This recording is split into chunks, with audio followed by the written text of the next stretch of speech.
रहीम। आज जो हमारा पहला सबक है वो जहाद के मुताबिक है।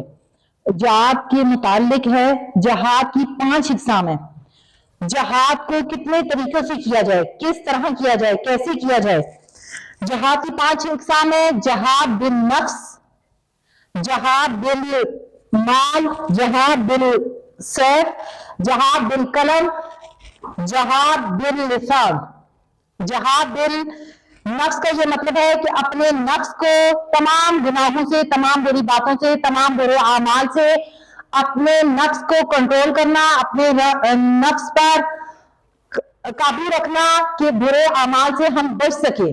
नफ्स के जरिए जहाद करना कि नेकी की तरफ अपने नफ्स को जबरदस्ती घसीट के लेके जाना और अल्लाह ताला के सामने ये दरख्वास्त करना कि अल्लाह ताला हमारे हाथों, हमारे जिस्म, हमारी आंखों, हमारे पाँव, हमारे जिस्म के हर अज़ा को बुरे कामों से आप रोक दें। ये नफ्स के जरिए जहाद है।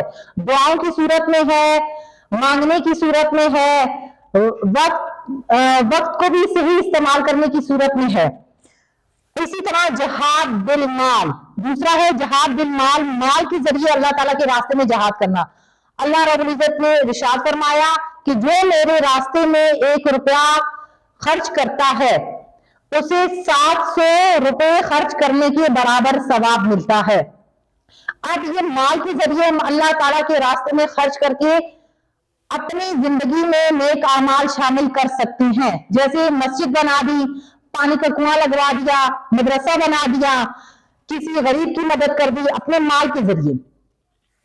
फिर तीसरा है जहाद बिल सैफ, तलवार के जरिए। मैदान जंग में हमें हथियार इस्तेमाल किया जाता है, चाहे वो चाकू हो, चाहे वो तलवार हो, चाहे वो बंदूक हो, या चाहे कोई और डंडा वगैरह हो, कोई और इस्तेमाल की चीज हो जिसकी वजह से हम जहाद कर सके, हम सामने वाले पर काबू पा सके। अगर कोई हमारी जान का दुश्मन है या हमारे इस्लाम को नुकसान पहुंचा रहा है या हमें हमारी औरतों पर जुल्म सितम तशद्दुद कर रहा है तो हम किसी लाठी वगैरह से उसका मुकाबला करें या तलवार के जरिए मुकाबला करें। इसको जहाद बिल सैफ कहते हैं। अगर आप जहाद के मैदान से बासलामत वापस आ जाते हैं तो उसे गाजी कहते हैं। लेकिन अगर उसी जहाद के मैदान में आपका इंतकाल हो जाता है, आप मर जाते हैं, तो आपको शहादत का दर्जा मिलता है।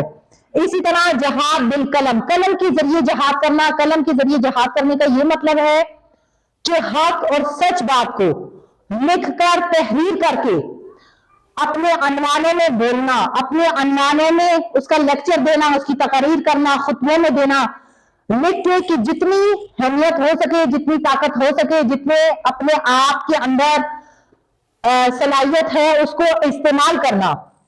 कलम के जरिए अगर आपकी आवाज नहीं पहुंच रही किसी तक, लेकिन आप लिख के उस पैगाम को पहुंचाएं कि कुरान और अल्लाह ताला की अहकामात, अल्लाह ताला की तालीम जो है वो हमारे मुसलमानों के लिए जिस तरह काबिल तज़ीम है, हम किसी को भी इसको तोड़ने का हुक्म नहीं देंगे।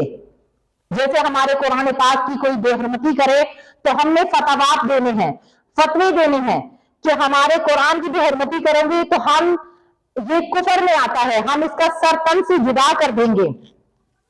तो इसी तरह कलम के जरिए लिख कर दूसरे ममालिक में भी पैगाम भेजे कि हमें उठने पर मजबूर मत करो, हमें अपने मुल्क में आने पर मजबूर मत करो, हमारे कुरान पाक पे, हमारे मसाजिद पे, हमारी बहनों बेटियों के पर्दों पे उंगलियां मत उठाओ। तो लिख कर किसी की तरफ कोई पैगाम हक कहना कि जालिम बादशाह के सामने हक बात बोलना, चाहे वो लिख के हो चाहे जुबानी हो, बोलना अल्लाह ताला ने फरमाया ये सबसे बड़ा जहाद है। और नबी पाक सल्लल्लाहु अलैहि वसल्लम ने फरमाया ऐसा शख्स जो अपने नफ्स को कंट्रोल रखते हुए हक और सच बात कहे, अल्लाह ताला के सामने बयान करे और लोगों के सामने बयान करे, वो ऐसा है कि अंबिया और सालिहीन का वो काम कर रहा है। फिर इसी तरह जहाद बिल लिसान, जुबान के जरिए जहाद करना। अल्लाह के नबी सल्लल्लाहु अलैहि वसल्लम ने फरमाया जो तुम्हारे नबी की शान में गुस्ताखी करे फौरन उसे मुंहतोड़ जवाब दो, उसी वक्त दो।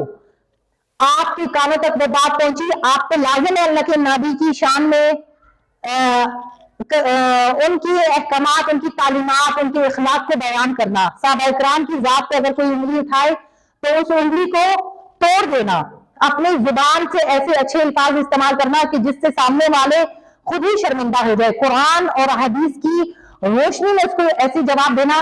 सबसे अल्लाह के नबी सल्लल्लाहु अलैहि वसल्लम ने फरमाया, सबसे बेहतरीन वो शख्स है जिसके हाथ और जुबान से दूसरा मुसलमान महफूज रहे। अब हाथ और जुबान का जिक्र किया कि दूसरा मुसलमान महफूज रहे। इसी तरह अगर दूसरा कोई शख्स, मुसलमान तो ऐसे काम नहीं कर सकते, कोई भी और शख्स अगर वो अपना कोई गलत इरादे से हमारे इस्लाम के ऊपर बात करता है तो आपने, आपकी आवाज जहां तक पहुंच सकती है, आपने अपने आवाज के जरिए जिहाद करना है। और जिहाद करते हुए इस बात का ख्याल रखना चाहिए कि हम जिहाद के जो एक दिन या एक रात गुजारते हैं तो अल्लाह रब्बुल इज्जत ने फरमाया कि वो मेरे नजदीक बहुत आला शख्स है, ऐसा है कि वो जैसे आसमान पे हमें चांद सूरज सितारे चमकते हुए नजर आते हैं, इस तरह दुनिया वाले जो हक बात कहते हैं, जो हक बात की तालीमात देते हैं, वो आसमान वालों को ऐसे चमकते हुए नजर आते हैं।